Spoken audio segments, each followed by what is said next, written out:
Shalom frères et sœurs, très heureux de vous retrouver dans notre série de prières renouvelées. C'est dans la joie que je vous retrouve encore aujourd'hui. Nous allons donc lire un passage dans le livre de 2 Corinthiens 1, entre le verset 3 et le verset 4. 2 Corinthiens 1, entre le verset 3 et le verset 4. La parole de Dieu nous dit: Béni soit Dieu, le Père de notre Seigneur Jésus-Christ, le Père des miséricordes et le Dieu de toute consolation. Je répète, béni soit Dieu, le Père de notre Seigneur Jésus-Christ, le Père des miséricordes et le Dieu de toute consolation. Verset 4, qui nous console dans toutes nos afflictions. Qui nous console dans toutes nos afflictions, afin que la consolation dont nous sommes l'objet de la part de Dieu, nous puissions consoler ceux qui se trouvent dans l'affliction. Je répète ça, verset 4, qui nous console dans toutes nos afflictions, afin que par la consolation dont nous sommes l'objet de la part de Dieu, nous puissions consoler ceux qui se trouvent dans l'affliction, afin que nous puissions consoler ceux qui se trouvent dans l'affliction. Alors, le Seigneur m'a mis à cœur aujourd'hui que dans ce programme, dans cette série des prières, dites prières renouvelées, qu'aujourd'hui nous puissions prier spécialement pour toutes les personnes qui ont de l'amertume, pour toutes les personnes qui ont des blessures intérieures, toutes les personnes qui ont été victimes des trahisons, que toutes les personnes qui ont été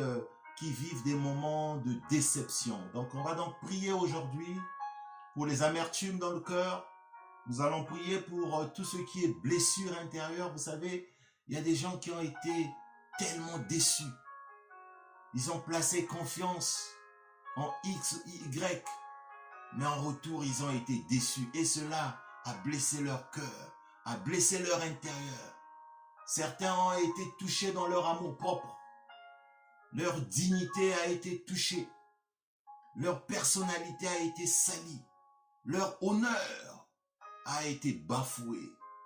Ceux-là ont une forme de blessure dans l'âme, dans leur cœur. Donc aujourd'hui, on va donc se baser sur ces versets pour que tu puisses prier pour ton frère, pour que tu puisses prier pour ta sœur. Si toi-même tu es dans cette situation, que ces paroles du Seigneur Jésus-Christ, lui qui est le véritable consolateur, puisse te consoler dans tes afflictions. Toi qui as de l'amertume, toi qui as des blessures intérieures, toi qui souffres de cette sensation de déception, de cette sensation de trahison. Tu as été trahi par ton ami, tu as été trahi par tes parents, tu as été trahi par tes collègues de travail, tu as été trahi par un partenaire d'affaires, tu as été trahi, tu as été victime d'une escroquerie, tu es déçu, tu as placé la confiance en quelqu'un qui a été infidèle. Il y a plusieurs formes de déception, il y a plusieurs formes de trahison. Quelqu'un t'a calomnié, un ami proche t'a calomnié, ton partenaire t'a calomnié, et ça t'a provoqué de l'amertume, ça t'a provoqué ce qu'on appelle les blessures intérieures, les souffrances intérieures. Alors aujourd'hui, on va élever la voix vers le Seigneur qui console, qui console.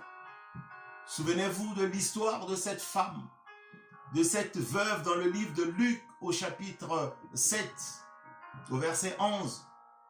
Cette femme qui avait perdu son enfant, son fils unique, quand elle accompagnait son fils à l'enterrement pour que son fils soit mis sous terre, elle avait rencontré le Seigneur et le Seigneur avait fait un miracle et son fils était revenu à la vie. Cette femme était accompagnée des gens. Elle était accompagnée de beaucoup de gens de sa ville. Mais malgré cette consolation, elle avait reçu la véritable consolation quand le Seigneur lui avait dit: femme, ne pleure plus. Alors aujourd'hui, le Seigneur te dit: mon frère ne pleure plus. Ma sœur ne pleure plus. Toutes ces déceptions, toutes ces trahisons, toutes ces souffrances, intérieure prenne fin aujourd'hui. Nous déclarons cette parole du Seigneur Jésus-Christ dans le livre de 2 Corinthiens. 2 Corinthiens 1, entre le verset 3 et le verset 4, le Seigneur qui nous console dans toutes nos afflictions. Que le Seigneur vienne te toucher là où tu te trouves. Que cette parole renouvelée vienne te saisir là où tu te trouves. Afin que tu puisses expérimenter la consolation du Seigneur Jésus-Christ. Reçois la consolation de Dieu dans ta situation. Reçois la paix de Dieu dans ta situation. Reçois l'amour du Seigneur Jésus-Christ dans ta situation. Oui, le Seigneur Jésus-Christ est celui qui console. Il te dit ne pleure plus. Par cette parole, il vient te dire, il vient essuyer tes larmes. Il vient essuyer tes blessures intérieures. Il vient essuyer tes cris de détresse. Le Seigneur t'aime, mon frère.